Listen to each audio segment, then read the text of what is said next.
All right, let's get right into it. We're breaking down a pretty wild memo from the legendary investor Howard Marks. He recently had what he calls a mind altering encounter with artificial intelligence. He thought he had a handle on AI, but then one single interaction completely flipped the script. And he felt he had to explain why to his clients, like right away. So this is the moment right here. This is the hook that changed everything for him. Marx asks an AI model for a tutorial, and what he gets back, it's not just a dry list of facts like you'd get from a search engine. No, this was personal. It actually referenced his own past writings, it used his own analogies, and it even threw in some humor. He wasn't just impressed, he was, in his words, fundamentally shocked. So that one experience was so profound that Marx immediately sat down and wrote this memo. And this was just a few months after his last one on AI. He realized the technology was moving way, way faster than even he had understood. So what exactly was this big epiphany? Well, first, Marx had to unlearn a huge misconception that, let's be honest, a lot of us still have. Like most people, he kind of thought of AI as just a superpowered search engine. But as he found out pretty quick, that dramatically undersells what's really going on under the hood. Yeah, this slide here really breaks down that critical difference. On one side, you've got a search engine. It just finds and spits back information that already exists. It retrieves. But an AI model, on the other side, it's doing something totally different. It's absorbing these massive amounts of data to learn patterns of reasoning. It synthesizes information to create new arguments and come up with novel ideas. It's not just retrieving, it's reasoning. So Marx explains that AI basically has this two-part life. First up is training. You can almost think of it like a baby's brain developing. It's not just getting fed facts, it's absorbing the world to learn how to think. And then the second phase, inference, that's when the AI uses that trained ability to actually do stuff, to answer your questions and perform tasks. Okay, so this whole learning process brings us to a huge, huge debate. If AI is just learning from stuff that humans wrote, can it ever have a truly original thought? The skeptics argue it's just a really, really talented cover band. It can remix what we've already created, but it can't compose its own original music. But then, get this, the AI model itself came back with a pretty killer rebuttal. It pointed out that, hey, don't human experts, like Howard Marks himself, learn the exact same way? By absorbing the work of giants who came before them, like Buffett and Graham. The real question, the AI argues, isn't about the inputs, it's whether the output is genuinely new and useful. And this is where the memo really takes a turn. Because in just the last few months, AI hasn't just taken a step forward. Oh no, it has leaped into a completely different category. And it's all being driven by a pace of adoption that is just staggering.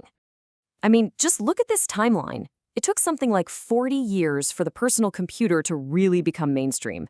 Now compare that to generative AI, which hit over 400 million users in about 2 years. We have literally never seen a technology take hold this fast. Ever. Now, to really get this recent leap, Marx breaks AI down into 3 levels. Level 1, that's your basic chatbot. Level 2 is a tool user. You tell it what to do and it does it. But level 3, wow. Level 3 is where we are now, and that is autonomous agents. You don't give it instructions, you give it a goal, and it figures out how to do the work. This isn't assistance anymore, this is replacement. And this slide right here nails the difference perfectly. A faster horse helps you do your work more efficiently, sure, but an automobile makes the job of horse-drawn carriage driver completely obsolete.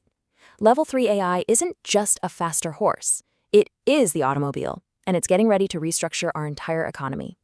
And listen, this is not some far-off theoretical thing.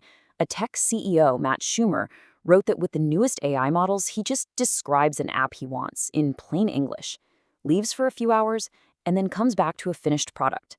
His words, "I am no longer needed for the actual technical work of my job." His entire role has been fundamentally changed almost overnight. And here is the absolute kicker, the part that explains why this is all accelerating so fast. AI is now intelligent enough to meaningfully help with its own improvement. As OpenAI put it, their latest model was a key part in creating itself. That creates a crazy powerful feedback loop that we have never seen before in technology. So what does this massive seismic shift mean for investing? And really, by extension, for all of our jobs? This table kind of lays out the new playbook. I mean, AI is an absolute beast when it comes to processing data, and it does it all without human emotions like fear or greed. But humans, we still have our lane.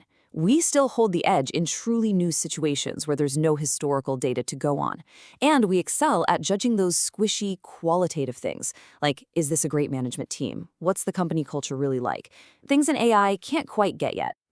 So Mark's conclusion here is that as AI basically turns all the quantitative analysis into a commodity, the real key to winning, to superior performance, is going to be found in these uniquely human skills. The bar for what we consider valuable insight just got raised a lot. But of course, there's a flip side to all this, a really serious one. And it raises these deep concerns about the social fallout.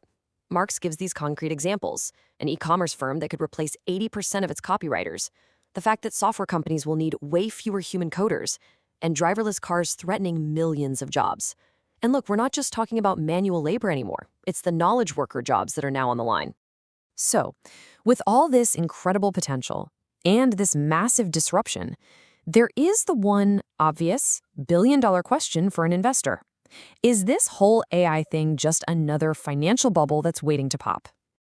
And Marx has a really smart, nuanced take here. He says you have to separate the technology itself from the investment.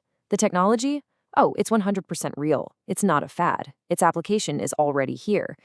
But that doesn't mean every AI stock is a good investment. He sees a huge risk of what he calls malinvestment in infrastructure, and he warns that while the big giants are probably solid, a lot of these startups are basically just very, very expensive lottery tickets. So his final advice is just super pragmatic. Don't go all in and bet the farm, but for heaven's sake, don't sit on the sidelines and miss what could be one of the greatest technological leaps in history. He's recommending a moderate, selective, and prudent approach. In the end, it all comes back to this one single powerful analogy. AI isn't just a labor-saving device that helps us do our jobs better. It's becoming a labor-replacing technology. Level 3 agents are the automobile, and that is going to restructure our entire world. And that leaves us with the final, profound question that Marx poses.